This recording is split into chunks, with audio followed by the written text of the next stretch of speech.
왕들의 잔혹사. 세조만 친족을 숙청했을까요? 문명의 렌즈입니다. 이 채널은 역사를 외우는 곳이 아니라 문명이 작동하는 원리를 렌즈로 확대해서 보여드리는 곳입니다. 오늘의 이야기는요, 친족을 멸한 왕이 세조뿐일까요? 입니다.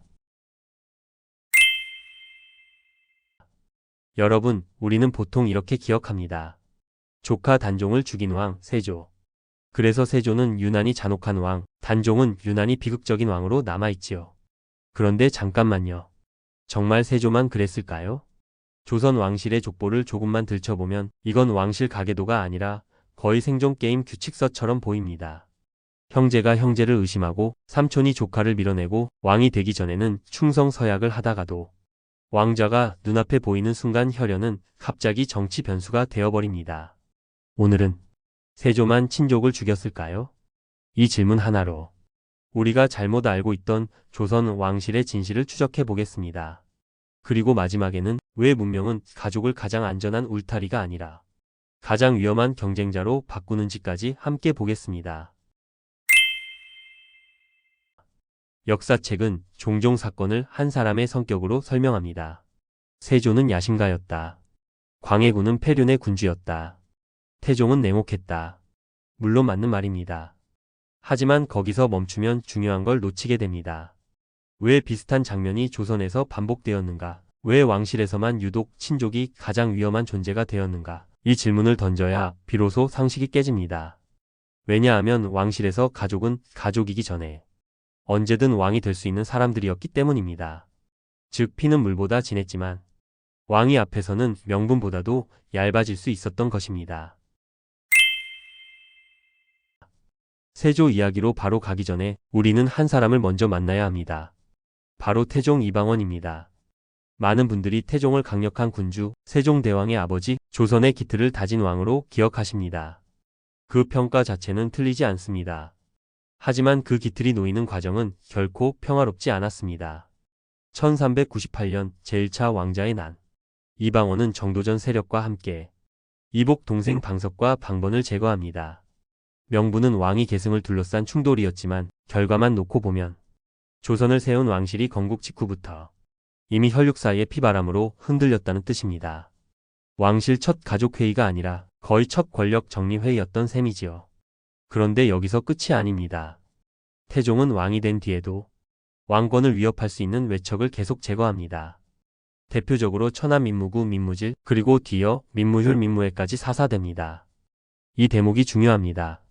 태종은 단지 화가 많아서 사람을 친 것이 아니라 왕권을 안정시키기 위해 가까운 사람일수록 더 위험하다는 논리로 움직였습니다. 조선 왕권의 무서운 공식이 여기서 완성됩니다. 왕의 친척은 왕의 보호막이 아니라 가장 먼저 관리해야 하는 잠재적 위협이다. 생각해보면 참 묘하지요.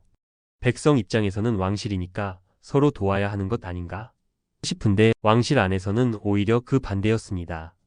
가장 가깝기 때문에 가장 강한 명분을 가질 수 있었고 가장 강한 명분을 가질 수 있었기 때문에 가장 먼저 제거될 수 있었습니다. 태종은 조선을 안정시켰습니다. 그러나 동시에 아주 위험한 선례도 남겼습니다. 필요하다면 혈육도 정치적으로 제거할 수 있다.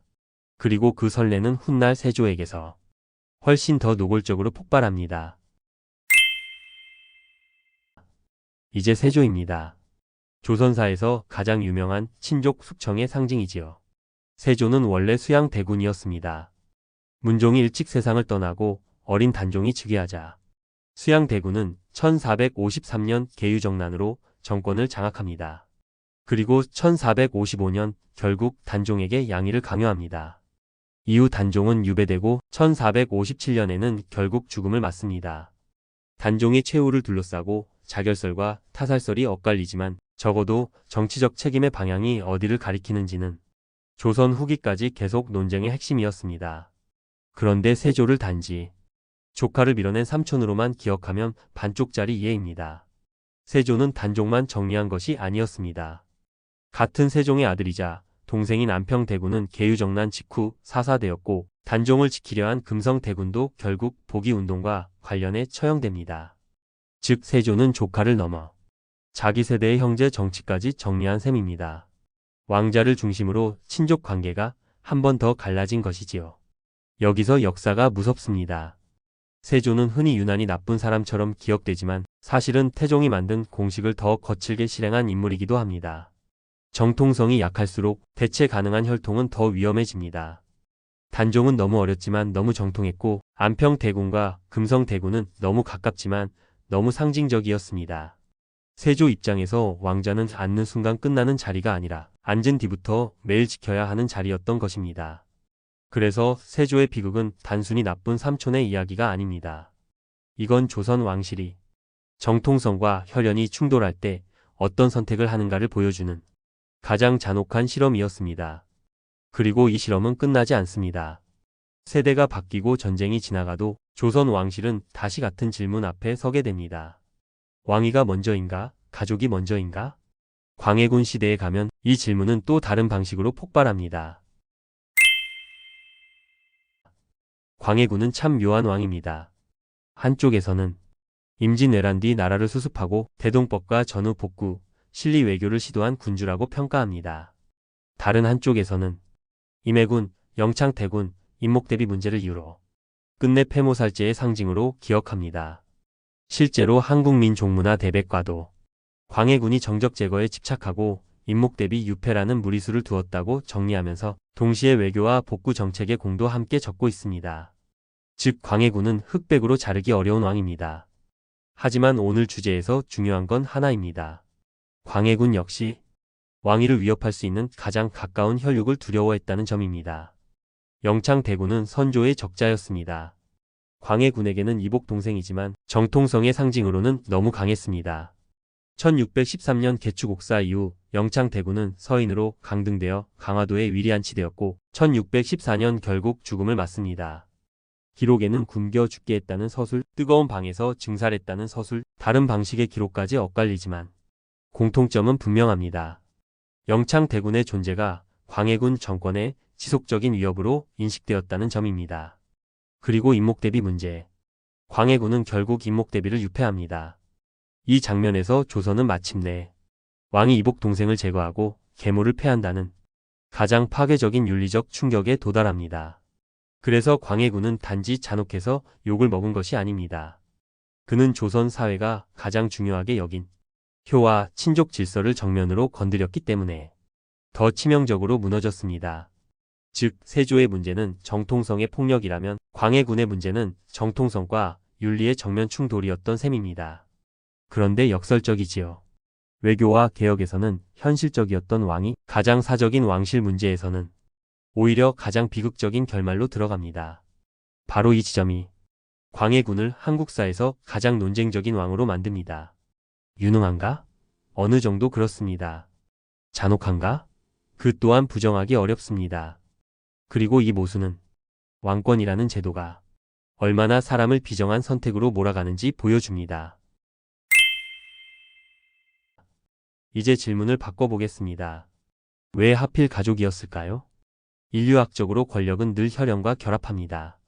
왕은 혼자 왕이 되는 것이 아니라 가문, 후계, 적통, 외척, 종친이라는 네트워크 속에서 왕이 됩니다. 문제는 바로 그 네트워크가 왕을 떠받치는 동시에 왕을 무너뜨릴 수도 있다는 점입니다. 쉽게 말해 평범한 집안에서 형제는 형제지만 왕실에서 형제는 잠재적 왕 후보입니다.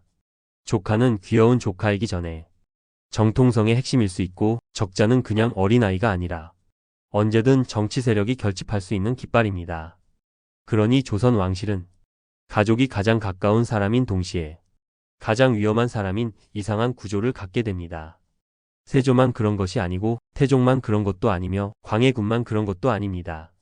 결국 우리가 잘못 알고 있던 문명의 진실은 이것입니다.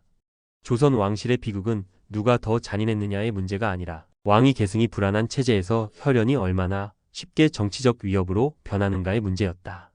이렇게 보면 왕실은 가장 화려한 가족처럼 보이지만 실은 가장 위험한 권력 조직이었습니다. 겉으로는 족보, 안으로는 생존 게임.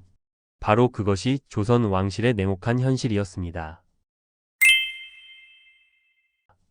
세조만 친족을 죽인 왕이 아니었습니다. 태종은 조선 초기에 이미 그 선례를 만들었고 세조는 그것을 가장 잔혹하게 보여주었으며 광해군은 그것을 윤리적 파국의 단계까지 끌고 갔습니다. 우리는 종종 역사를 좋은 왕, 나쁜 왕으로 나누고 싶어 합니다. 하지만 실제 문명은 그렇게 단순하지 않습니다. 때로는 가장 가까운 피부치가 가장 위험한 정치가 되기도 하니까요. 여러분은 어떻게 생각하십니까? 세조, 태종, 광해군. 이들은 단지 잔혹한 왕이었을까요? 아니면 왕권이라는 구조가 만들어낸 비극의 얼굴이었을까요? 오늘 영상이 흥미로우셨다면 구독과 좋아요, 댓글 한 줄 부탁드립니다. 이곳은 문명의 렌즈 채널이었습니다. 감사합니다.